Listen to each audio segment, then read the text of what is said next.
like normal. Everything I do is real wild and ADHD-like.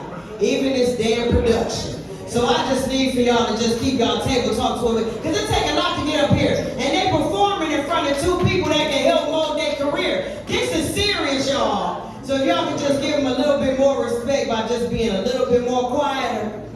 All right then. Coming up next is my homeboy, boy. This man always wearing a three-piece double-breasted suit. I'm like, little daddy, we going to the corner store. He don't care where we going. But this is the only sugar daddy that I like. I want y'all to meet. Come on, little daddy.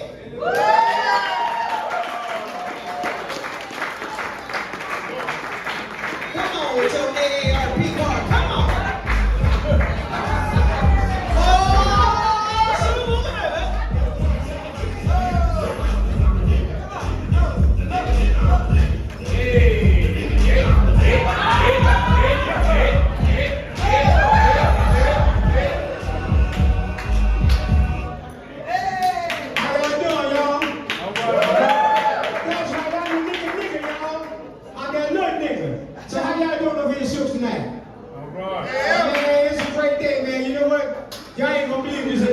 You know what, ladies?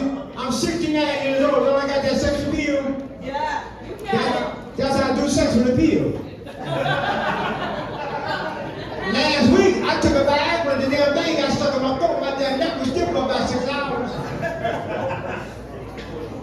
So y'all thought I was Kurt Franklin, didn't y'all? So yeah, I like doing the appeal, man, that sex appeal. I ain't gonna come up short twice. So I'm looking at y'all, I'm a titty man. Yeah, I love some big ass titty with a wet ass coochie. Everybody want coochie. Some women want coochie so bad, they have a certain just get one. That's a real shit. And you probably wonder why I use the word shit. Simply how I think. S-H-I-T. Yeah, little bitty man. So we live in a world now today where anybody satisfied with their gender. Girls want to be boys and boys want to be girls. Ain't that a bitch? Yeah, let me give y'all a good example. I was at the gas station the other day and seen a young lady with some big breasts, and I'm the titty man. I asked the young lady, I said, if I lick it, can we kick it? She said, I don't do guys. I said, I don't either, but I'll be your girl for a day. I told her, I said, I eat coochie too. Eating coochie like eating real. If you don't get that shit all over your fingers and your face, then you ain't eating it right. So I'm going to tell y'all, I'm not bisexual, but I bisex.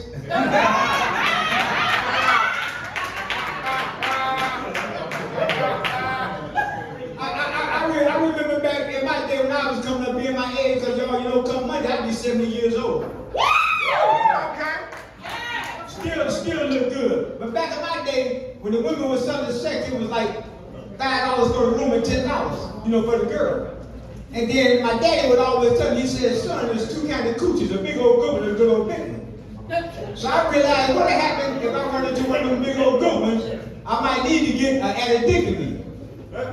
Do y'all know what addictomy is? Addictomy. To make it bigger than one like that so I can be able to fit in where I get in. I told you I ain't gonna come up short twice. Yeah, I'm looking at I'm a titty man. So you know what, y'all? I never been on HBO and I never been to the Improv. But I've been on crack and I've been to rehab.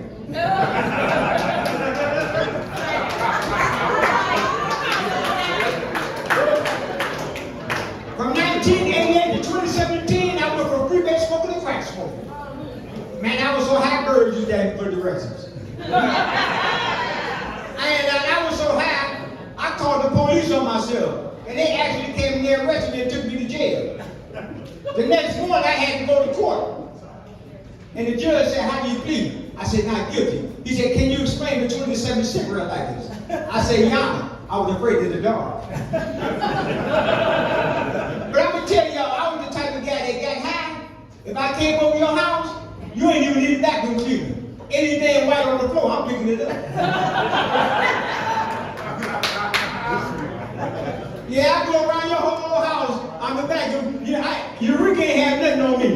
Like I said, anything white, I picked it up and I put it on my stem and I lit it up. I just smoked drywall before. But y'all, I've been sober 7 years, y'all.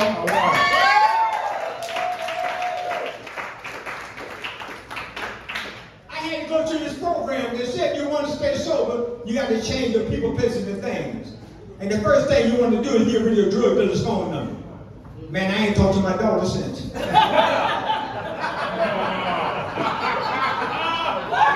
Daddy? But y'all laughing, right? Y'all laughing. Me and my daughter still ain't talking to this day. You know what I'm saying? And I don't like him because I don't give to my grandkids. So now, I guess she figured she can't give me no more dope. She ain't got no need for me. Now, ain't that the other way you can have a family? That's fucked up. But I told y'all I ain't gonna come up short twice. I still got the plan. I just don't plan on getting high. So did y'all know that there's a nerve in the human body that connects the eyeballs and the anus? It's called an anal octave nerve. And it's responsible for giving you a shit y'all look alike. Y'all think I'm bullshit? Pull the hair from your ass and see if it'll bring the tip to your eye.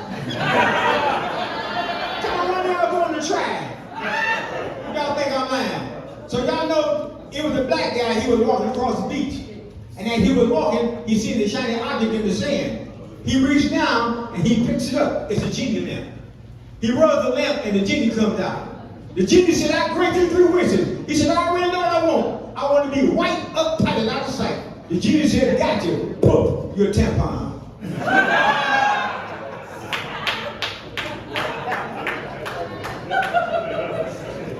Let me tell y'all how I became a comedian. Now I know y'all looking at me, you know, just realize one thing, because I do dirty jokes, I'm filthy like nasty and dirty lowdown. You know what I'm saying? I do some lowdown shit, because I ain't gonna come up short twice. But let me tell y'all how I became a comedian. I had this job working at the pickle factory. And I had this fantasy of sticking my thing in the pickle slicer. Yeah, every day I would walk by and I would look in and I had that fantasy of sticking my thing in the pickle slicer. I even called home and told my wife about it. She said, why you want to do something like that? What if something happened to it? I said, honey, it's just a fantasy. So y'all, on my 8th year, I did it. Yeah, I stuck my thing in the pickle slicer. And I went home and I told my wife, I said, honey, I did it. She said, did what? I said, I stuck my thing in the pickle slicer. She said, what happened? I said, I got fired. She said, no, the pickle slicer. I said, shit, she got fired too.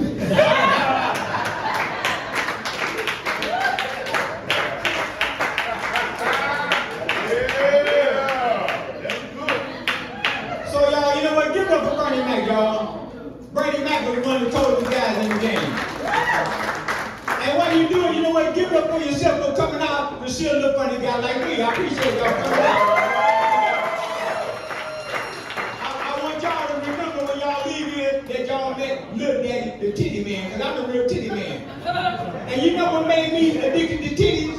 I guess when my mama breastfed me, I sucked that titty. I've been sucking titties ever since. I just can't give it up.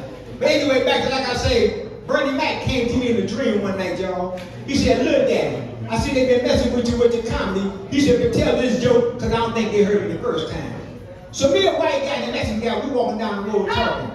I said, man, I want to go to heaven. The white guy said, God, right down the road. I said, how far? He said, about a half a mile. And I'm going to tell you right now, little daddy, your name ain't on the list. I said, what? He said, little daddy, your name ain't on the goddamn list. I said, well, maybe I can try. He said, maybe you can. Maybe if you can ask the Lord a question, and if he can't answer, he just might let you into heaven. So you know what, y'all? I whispered in the Lord's ear. The Lord looked at me. He looked up. He looked down. He said, over the gate. So I walked through the gate. Now when I walked through the gate, the white guy said, how did you get to that gate? How did he get to that gate? So the white guy went to the father. He said, Father, what did that black guy ask you? He asked me, when will black people ever stick together? Give it up for Sister Star, y'all. Give it up for my little Nelly! Oh. All right. Turn me down, DJ, because this ain't about me today. All right, so coming up next is a female that I share something dear with. She a diabetic.